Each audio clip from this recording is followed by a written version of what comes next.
Namaste.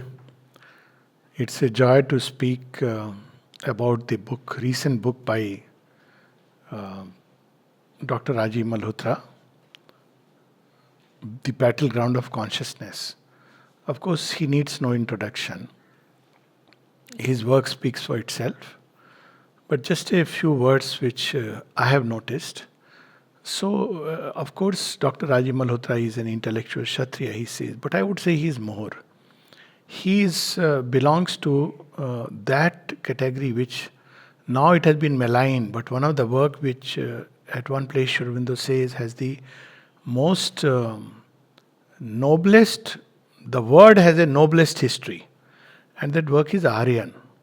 So he is in the true sense an Arya, not Arya has been understood as, we have been made to understand that they were invaders, they were a racial type, no.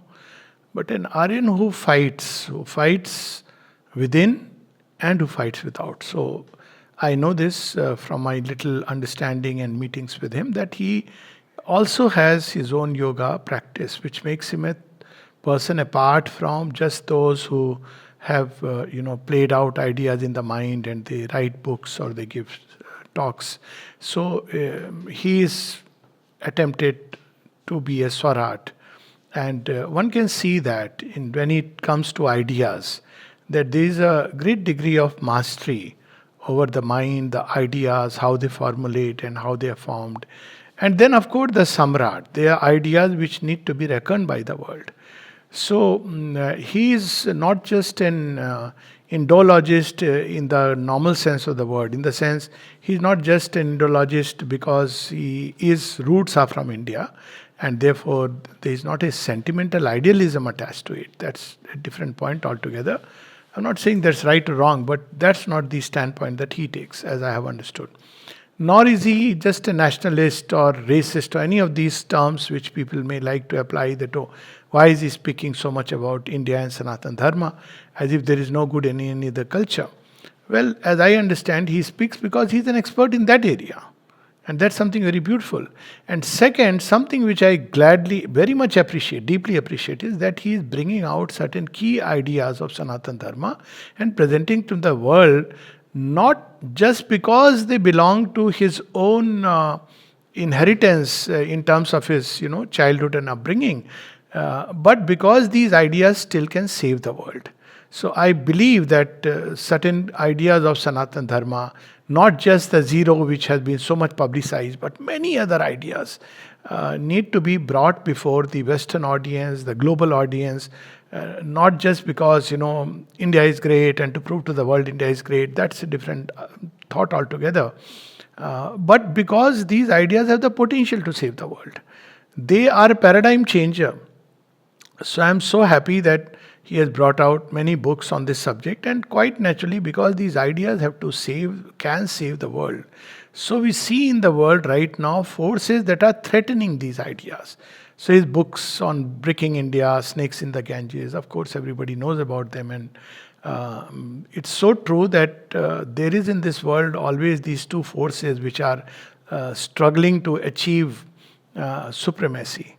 So one is those that can lead the world towards a better integration, and others that will lead the world toward disintegration. And Dr. Rajiv Malhotra, without a doubt, stands for those forces which stand for integration and true unity in the true sense, which the ideas of Sanatana Dharma can create.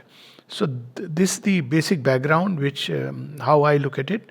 And so it gives me deep joy to speak about his book, The Battleground for Consciousness.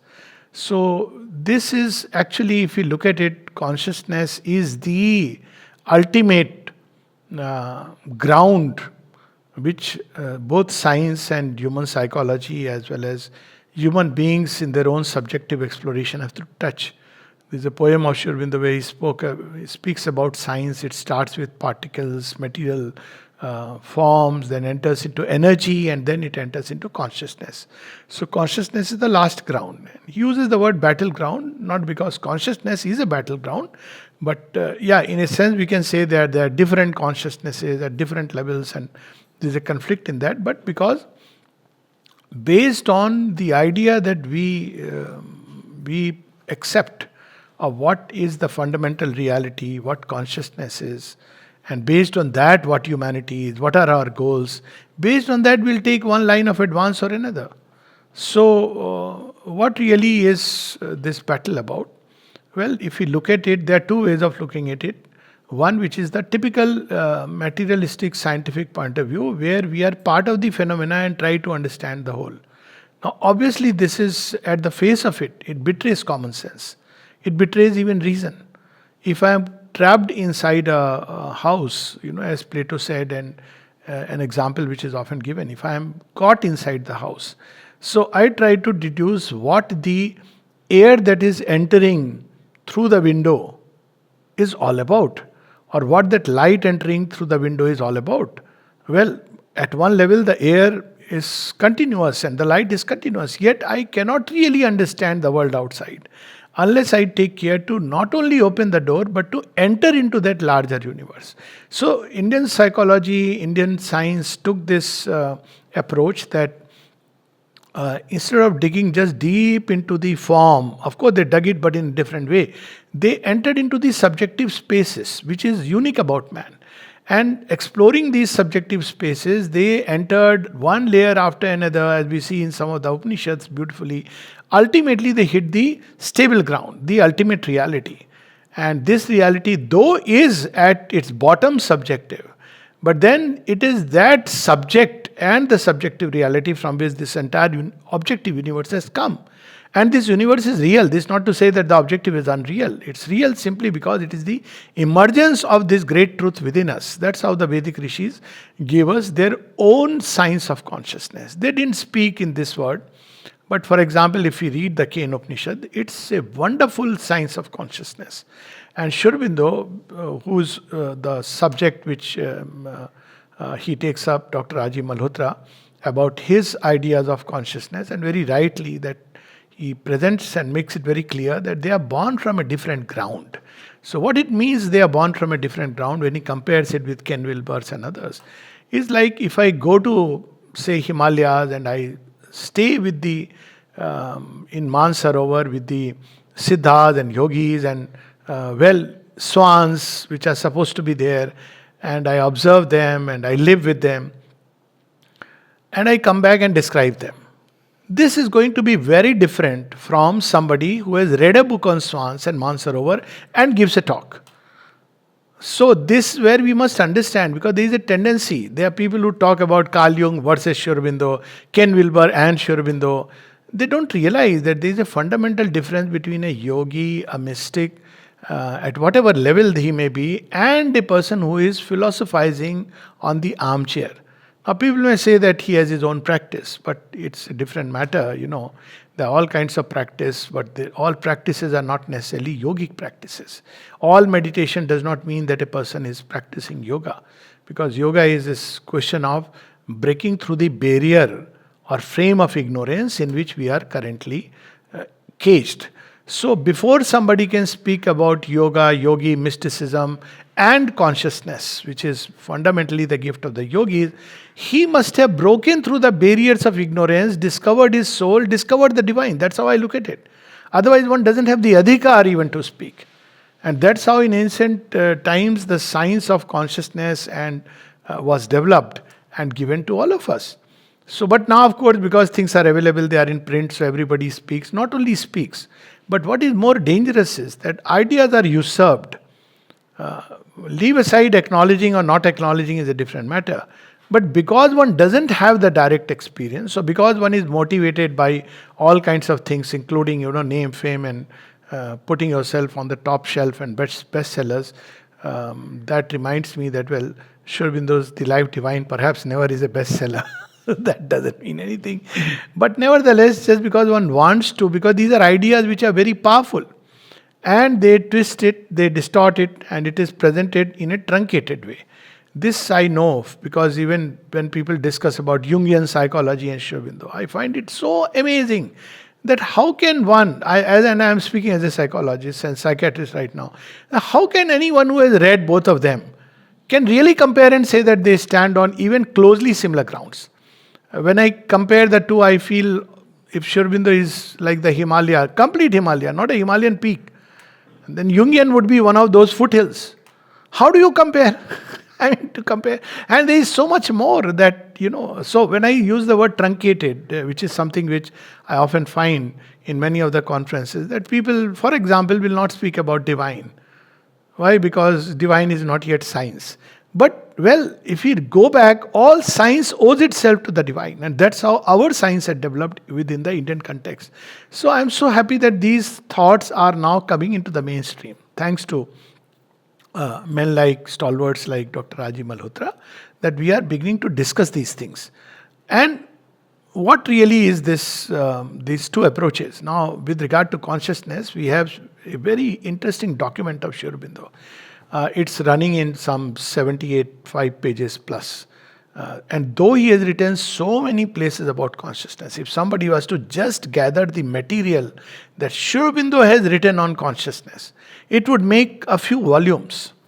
You take out from the Life Divine, take out from the Synthesis of Yoga, take out from the Ishavasya Upanishad, take out from different places, and you'll have a volume.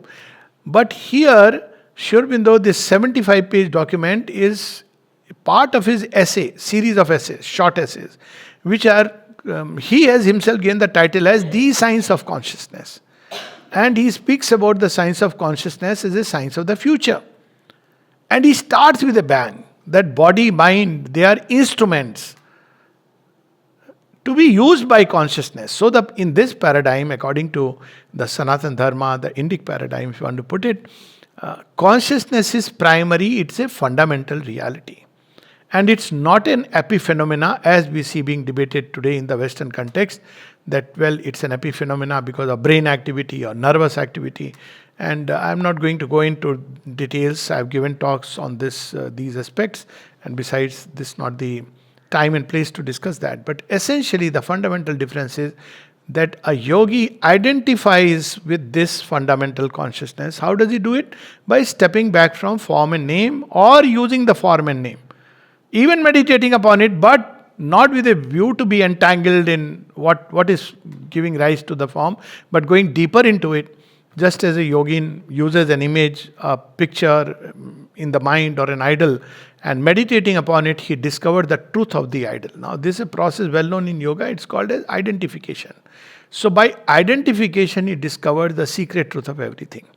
So, Sri Aurobindo speaks of consciousness or the science of consciousness as a yogi would by discovering it. But he has the added advantage of not just being an yogi of yogis, if I may say so, but also because he is both at once also erudite, and he is extremely well equipped in terms of language, in terms of his study of history, in terms of his understanding of even modern science.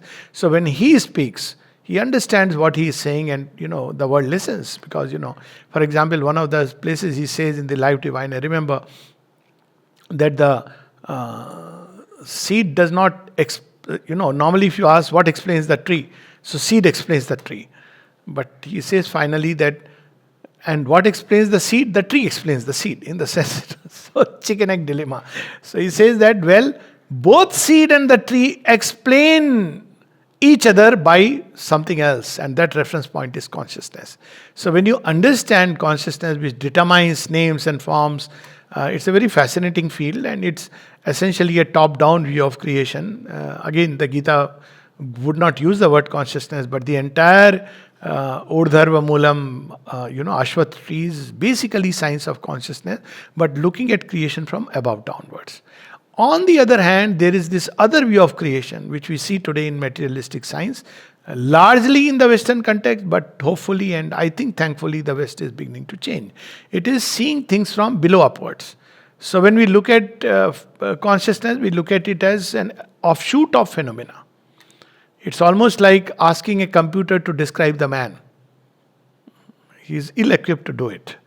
Probably somebody should pose a question to AI. What's your understanding of man? Or maybe still at another level, what's your understanding of woman? That's great a mystery. Even man would say, I don't know. And perhaps, of course, when you talk about God, he'll probably pick up some things about religion and do a mishmash of it. But that apart, it has a great potential to do damage, because they are young, impressionable minds who are carried away by all this. So he is doing such a wonderful work that On one side, we have all these paradigms floating, and if we follow this paradigm, that the Western paradigm that consciousness is an epiphenomena, it has momentous consequences, which I don't need to discuss now. But if all is matter and nothing else but matter, on what basis or ground you tell your child that, look here, you should grow into a very ideal, beautiful human being. You should strive for the highest, work towards perfection and progress. All this collapses. Frankly, if all is matter and an offshoot of matter, then even the validity of the word of the scientist has no meaning, because it's nothing but the brilliant babble of billions of neurons, whose authenticity and veracity is itself in doubt. So, not going into all that, Dr. Rajiv Malhotra has taken another even interesting part. So, this is where the two paradigms stand. But there are those who appropriate the Indic thought and present it, digest it, half chewed, half digested, and vomited out. Now, this is dangerous, because the worst weapon of falsehood is to imitate truth. So there are a lot of people who get attracted. As I said, Jung, I put in that category. I know I may offend some people, but it's okay. And he has taken in, as far as I know, he wanted to come but never came, because he was always afraid that if he came and actually explored Indian thought by entering into it, he may get caught. So it's the way you look at it. You look at it that, if you practice spirituality, you may be caught by spirituality and you may develop a biased view. Now, this is one way of looking at it. But how do you ever understand anything if you don't enter into it? If you want to enter, that's why when people have not practiced Tantra, they start saying, oh, Ghoris, they are dangerous people, they are eating, they are cannibals, all But when you actually explore these territories, which have not, it's a science, like any other science, then you understand what it means in all its profundities, depths, its power, its capacities, all these things. So he takes upon Ken Wilber and a few others of this kind, who basically appropriate the Indic ideas, and they present it maybe in a very presentable way, because that's something I always say. There are two kinds of products, one which are given just like that, and others which are packaged very well. And you see the power of packaging. Power of packaging is that people no more prefer the chapati made of mama's hands. They prefer the Maggi noodles. See the way it has caught the mind and imagination of people. And sometimes even packed rotis, because mothers are not clothing it very nice, neatly wrapped packages and writing a name and giving it to the child. And yet, there is no way, common sense will tell us that the value of the mother's roti is far greater. So that's how I see these packaged products, and I often feel very amused when I see them. In my own little way, I speak about them from time to time, and the young impressionable minds are caught up. That's the unfortunate part. Because they feel that, oh, this is so good. And now they read the contents and all this.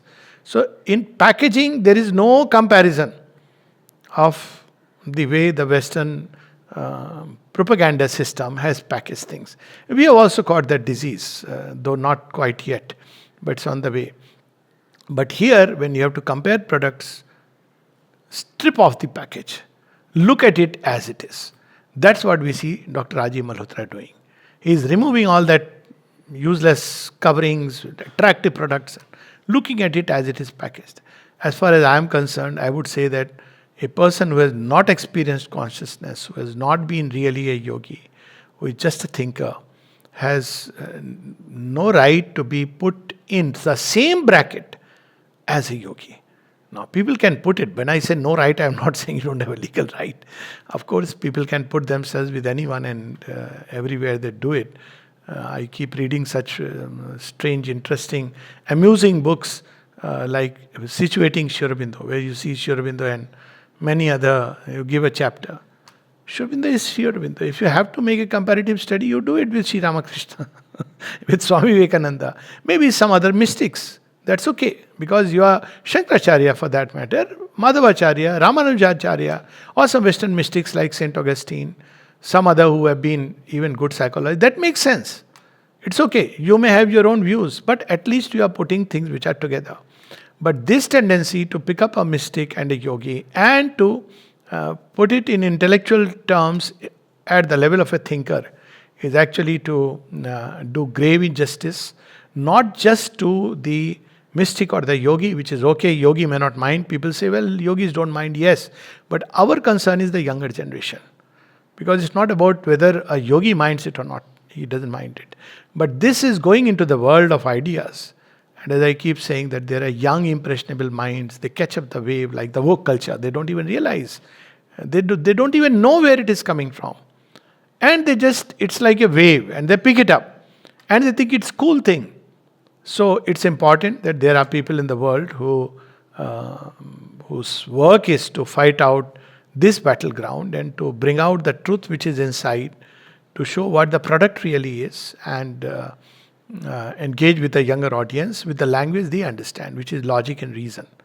So, as I said, he is not a sentimental idealist who is saying, you must believe me simply because, I'm an Indian and it's an Indian work and everything Indian is great. He's not saying that. He is bringing out with solid research, evidence, and with proper study of whatever he is doing. And that's something very beautiful because it appeals to a certain kind of mindset, especially among the young. So I wish him well.